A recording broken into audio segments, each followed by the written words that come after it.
Hello, welcome. Been a bit. This is gonna be a retrospective, I think. This is a game that came out a fair while ago, about 11 years. Actually, no, it's been more than that, hasn't it? It came out in 2001, didn't it? Yeah. Welcome to Clive Barker's Undying. So, those who don't know, Clive Barker is a horror author, in the vein of, say, people like Stephen King. Similar writing style. Kind of clearly influenced by people like Poe and Lovecraft, but not in the same genre as them entirely. He has made lots of books, there have been some movies made of his stuff, and a couple of games. Now, a lot of us know about Clive Barker's Jericho, which was a squad-based sort of horror first-person shooter. I actually thought it was quite an interesting game. It had a lot of flaws, but I had fun with it. But this is a bit of a different beast entirely. It's a survival horror FPS. And as you will be able to see, since it did come out in 2001, graphically it's not super impressive anymore. However, I feel like aesthetically, the actual style of the game, the color and the architectural styles and things like that are actually still pretty impressive, especially of the mansion you go to. So, let's load up a game and just get right into it. I am currently in the monastery, away from the manor house itself. Here we are. Yeah, the game's texture quality is not the best thing in the world, but it happens. Alright. Also, I can see the borders of the skybox in this location. That hasn't been a problem in any of the other locations, so I'm not sure what's up with that. But anyway. Okay. So, one thing you might notice is your character's left-handed, it seems like, which is a bit odd. Alright, how many health packs do I have? One. Alright. Yes, no regenerating health in this FPS. This is a very old-school FPS. You must find health packs. Alright. There are going to be some howlers that attack me soon. There's one right now. I'm going to use this weapon, the Tibetan War Cannon. As you can tell, in an FPS like this, there are some very interesting weapons, including this dragon head that shoots balls of ice, because, I mean, why not? This level gets a bit difficult because of the human enemies that attack you with guns. Alright, I have an invoke spell, and I can raise some of these guys. Nope, he's going to disappear. Alright. Yes, so as Patrick Galloway, the occult scholar, you have access to some interesting weaponry and some magical spells. So I've got a couple right now. I have Invoke, which lets me revive things and also kill things kind of that are already dead, like skeletons. Dispel to get rid of magic. Ectoplasm, which is a handy sort of offensive bolt spell, but as you can see it travels in an odd way, so sometimes it can be difficult to hit things with it. But it's really good for when you're reloading and stuff like that, and it can be quite powerful. As well as the ability to scry. And scrying, you'll see later on, is very useful for a great many things. So already you're probably seeing that the game itself is, besides the obvious issues with texture quality, it's definitely in the old school style. Like, you know, Doom, Quake, kind of, but even a bit different than that. The castle sections out are very Metroidvania-esque, kind of. You're in like, not really a castle, more of a, have a Molotov, more of a manor house. You're in Ireland, and the house is very Metroidvania-esque to explore, with some Doom elements, because it's very maze-like, and there are places that you can't quite get to until you get a certain item or power later, and things like that. Kind of staples of what has become known as the Metroidvania style, but of course at this time, that wasn't entirely the case. Sort of. Alright. Now these guys are quite valuable to raise, if I can get to them in time. There we go. Take your bullets. Yeah. That war cannon is much more powerful per shot than my pistol, but the pistol is a better, longer range weapon. Okay. So I think my goal here is to get into that tower, but as I discovered earlier, I can't yet. So there's a health pack. There's a door, but I have to have a key to get into it. So we're just going to explore this way for a bit. Now, these sections kind of break up the pacing of the game a little bit. because a lot of it takes place in that Doom or Quake-esque Metroidvania maze of, journal entry, of the Manor House. Now here's my one caveat about the game right now. In widescreen, the journal is cut off at the top. This is not a problem with the video, this is a problem with the game itself. Now, at 4:3 resolution, it is not. But if you use the INI or the N-Glide configurator that the game on GOG comes with, to put it, say, at 1920 by 1080, which is what I have it at, it will run at that resolution just fine, and it runs at a solid 60 FPS and above. But it's capped because of my refresh rate. VSync and all that to prevent tearing. But at that resolution, with like 16 by 9 and 16 by 10 aspect ratio, the top of this journal is cut off. That's really unfortunate. It's only the top 1 or 2 sentences most of the time, but this game is very story-based. This, for instance, is talking about the Scythe of the Celt, and how I need to get into that tower in this monastery to go back in time and get it. And I want it because that sounds awesome. But a lot of the game, the game's story is told through basically the equivalent of text logs and like Dead Space and things like that. All these notes and poems and diaries and letters and things like that. And also whenever you get a new type of item or a new weapon or a new spell, this will tell you about it. So it is unfortunate that the top is cut off like this, but there's nothing you can really do about it that I've seen, unfortunately. But luckily it never seems to cut off the objectives menu. Alright, so basically what I have to do is get that time incantation and go back and get the scythe. So, we're going to try that for this video, because having a scythe in this game sounds amazing. Now, as I said earlier, there is no regenerating health, and you kind of have to get used to what all these symbols mean. So obviously bottom left is my weapon. This is the stone. It can push people back, and it also glows when you're near secrets. To the right of that is your inventory that you have selected. So I have health pack selected. Then you have your health and your mana.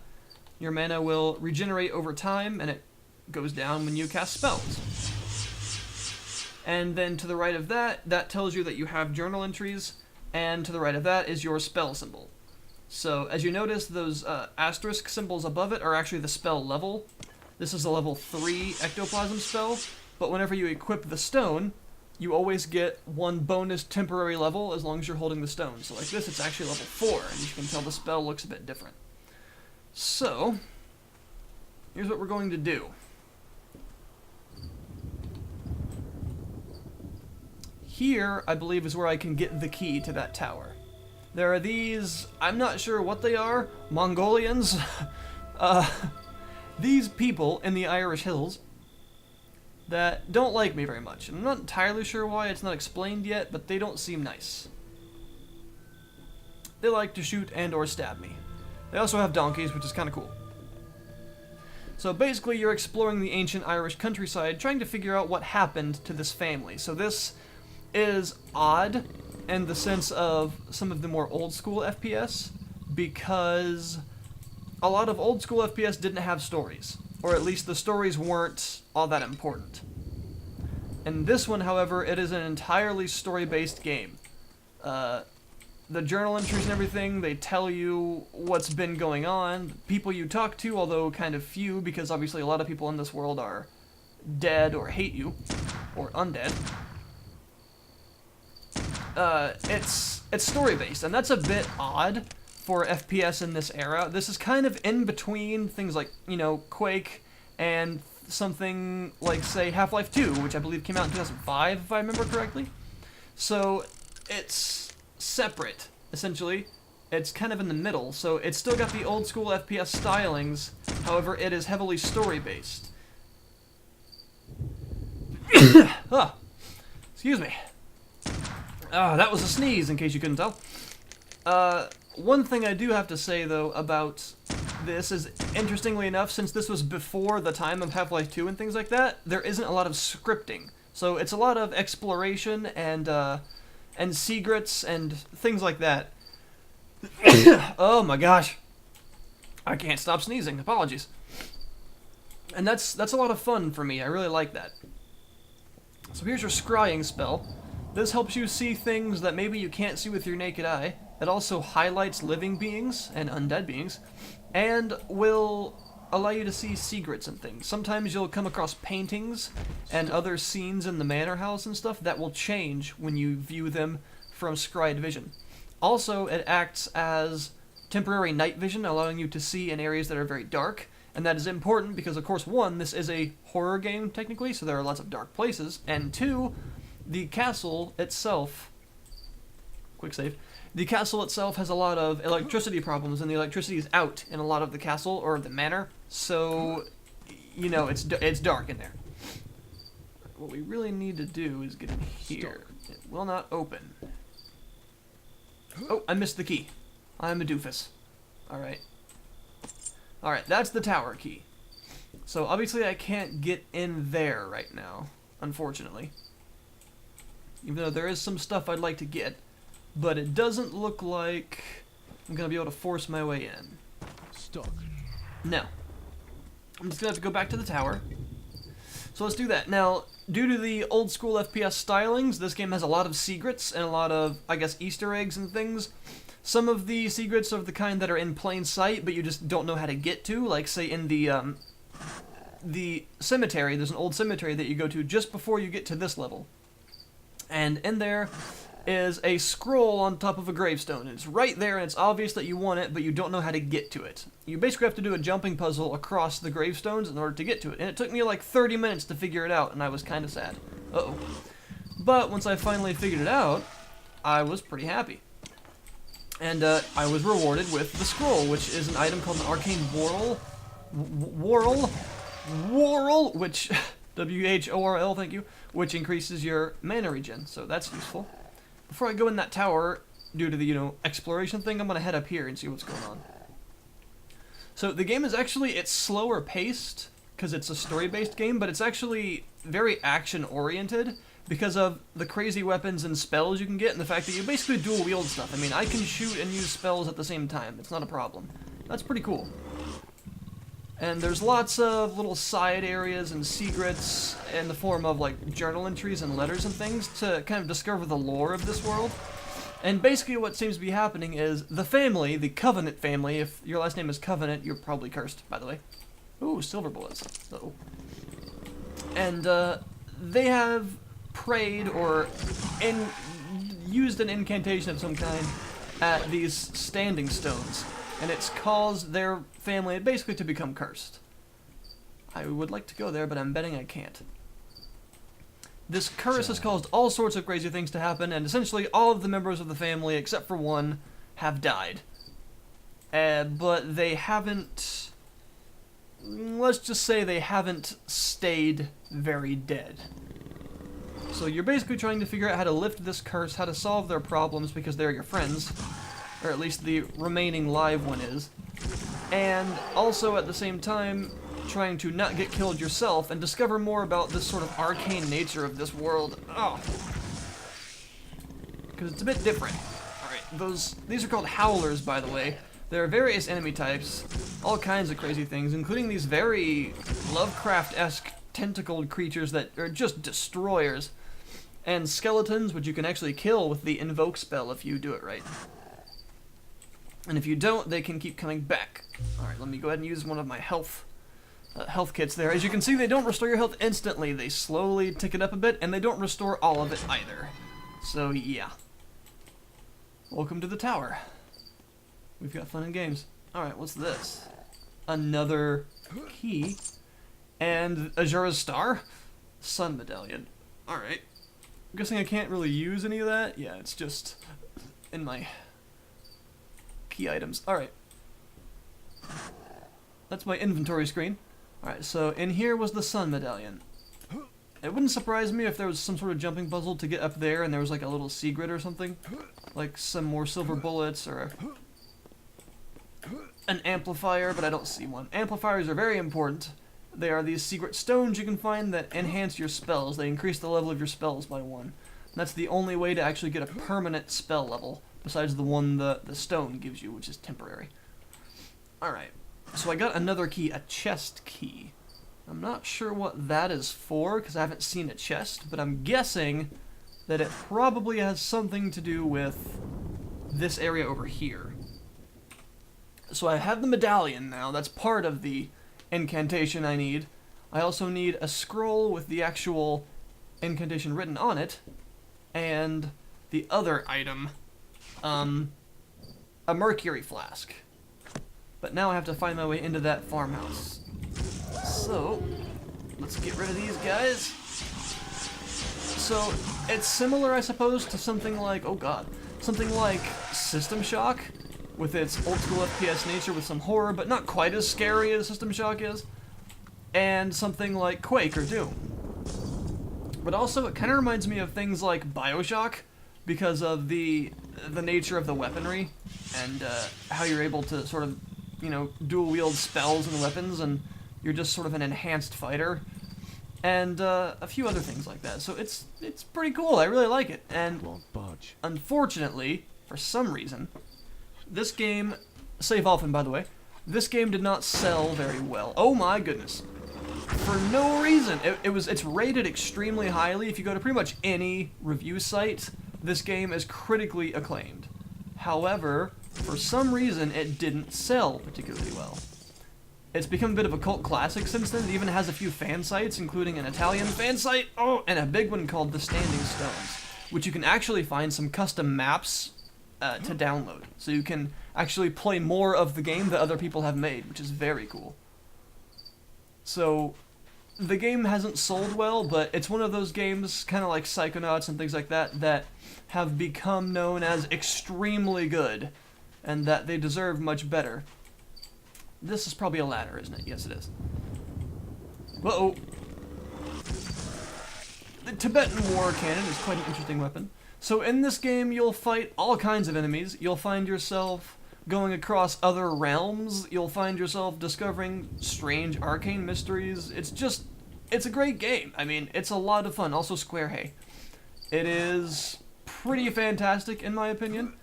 And here's the best part. It's actually got quite a lot of content with all these weapons and spells and things. For combat variety, lots of enemies, like enemy types. Lots of sort of variety in the areas you'll be going to. And, balls. Ow. And, of course, lots of just content in terms of how long the game is. It's not like a tiny game by any stretch. And, of course, you have those custom campaigns that you can download for free. Here's the best part. This game costs $6. $6. I'm having more fun with this $6 game than I have with some $60 games in the past few months. $6 for this. Yeah, that's definitely worth it to me. This is on GOG, who is, you know, they're awesome, so no surprise, I guess. But yeah, okay, there we go. So I will provide you with a link to the GOG site, and of course it also comes with, being GOG, some extras, oh god, like a few wallpapers, some avatars, the manual itself, which is actually pretty important to read, because it describes some stuff for you, and some other things. So, because, you know, GOG likes to package in extras. And it also has that, well, it's that in-glide configurators, so basically it helps the games work at more modern resolutions on higher quality systems. Is that a shotgun? Holy crap, yes it is.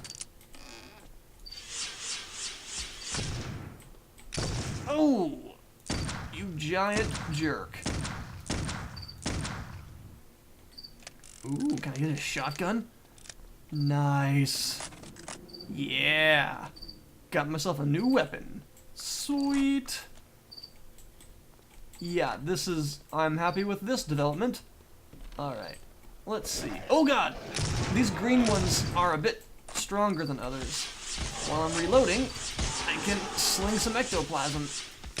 I'm pretty sure later on, there's a spell that allows you to fly temporarily, which I would like to get a hold of, for fairly obvious reasons. Alright, let's continue.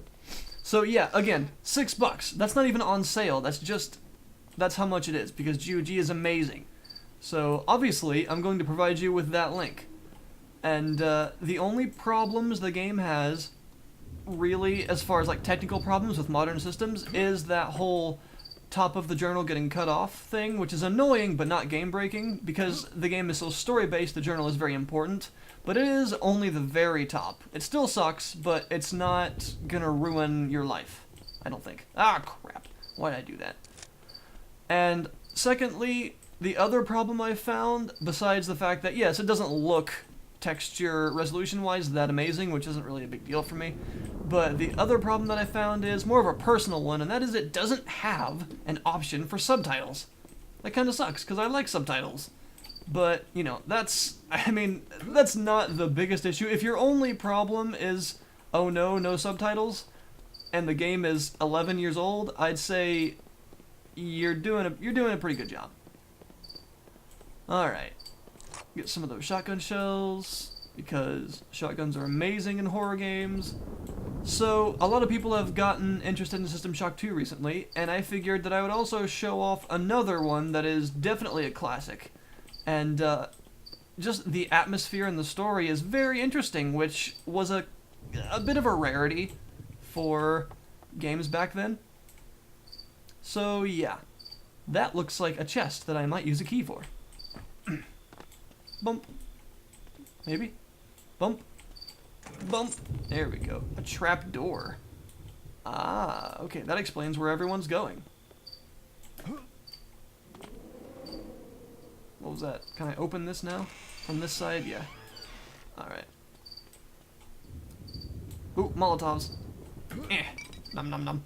There is no interact key, so basically you just kind of got to go around and hump doors until they open and things like that, but that's not really a problem. Oh god! He says. Ah. Okay, these guys are trouble. Crap. Especially when you're out of mana. The green ones are tougher than the gray ones, I've got to say. Alright.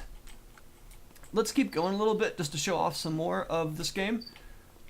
And find that trap door. Where the heck? Alright. Hello? Hello? There it is. There's a health pack over here, so I'm going to use that one. I really don't want to keep using them all, but I also don't want to die, particularly. Can I break any of these?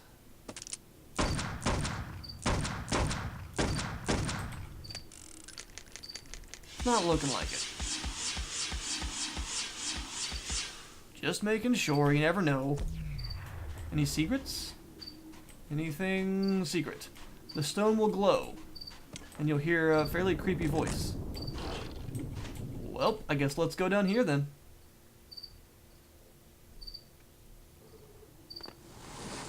Oh god! Okay.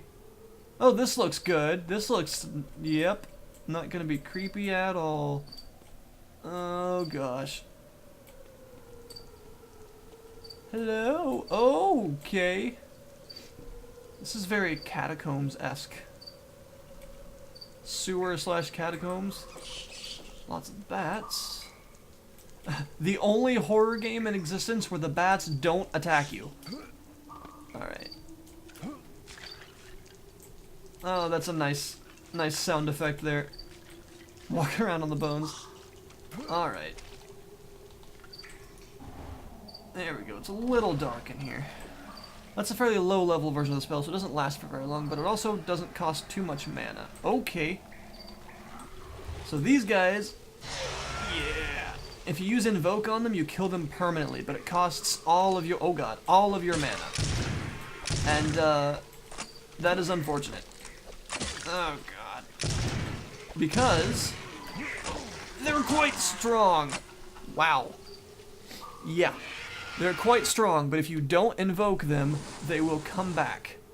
I find the best way is to use this war cannon because, for one, the coldness makes them go slower, and for two, it's stronger per shot than my pistol. Oh gosh. So you can also take them down with a few shots and then invoke them, but that unfortunately still costs pretty much all of your mana. But taking them down allows you to recharge a bit. So I'm not going to move forward until... Probably should keep this cannon charged up. I mean, that's such an interesting weapon to me, the Tibetan war cannon. Oh, that one disappeared. Okay, that's good. Oftentimes they'll get back up. So, killing them with Invoke is one of the best options.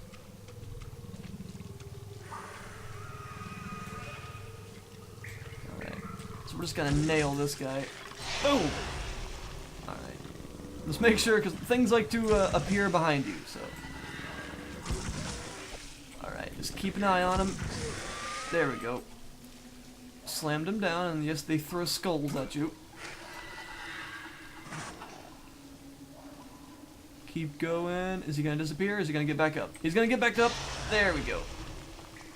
I guess since you're trying to invoke something and it's already dead, it just turns them to dust. Alright, we're gonna save. Again, saving often, very important. The game gives you like 13 save slots, just use them all. Okay, so, are you getting an idea? I hope so, because this is a great game. It's very old school, yes, but I don't see that as a problem. That will probably kill me, won't it? And second of all, really, generally speaking, games like this just don't exist anymore. These types of games are unfortunately kind of gone. I mean, you know, we have System Shock as well, which is a very interesting game. Ow! But, again, that's from 1999, I think. So, games like this, just, you don't often see them anymore. So, why not support the really good ones? And GOG is awesome enough to let you do that. Also, this place is creepy as heck. Where am I headed? Oh, okay. He's gonna pop down through that hole, isn't he? No. Alright. Hey, I'll take it.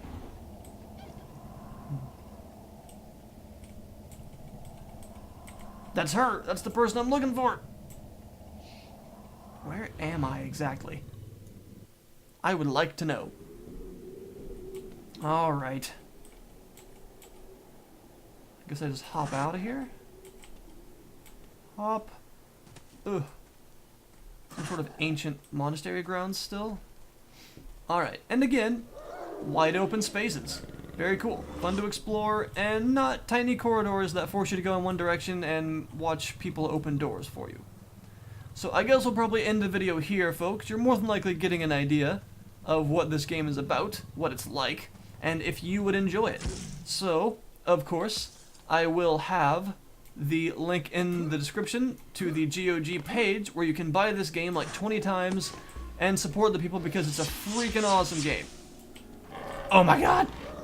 Okay. Kill them. Kill them. Kill them all, please. Oh god. Oh. Crap. Okay, I don't have the health for this. You guys need to go away, please. Ah. Oh, God. Right. Well then. I will see you guys next time. I'm about to die, and I only have one health pack. Great. Yeah, fantastic. By the way, here's an example of that glowing stone, secret, use your scrying spell kind of thing.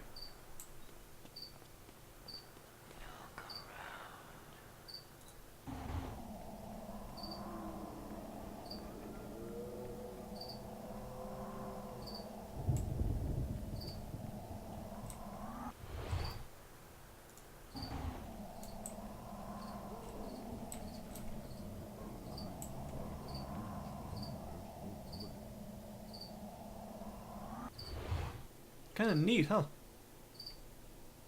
200-year-old monks. Gives you a little bit of history of this place.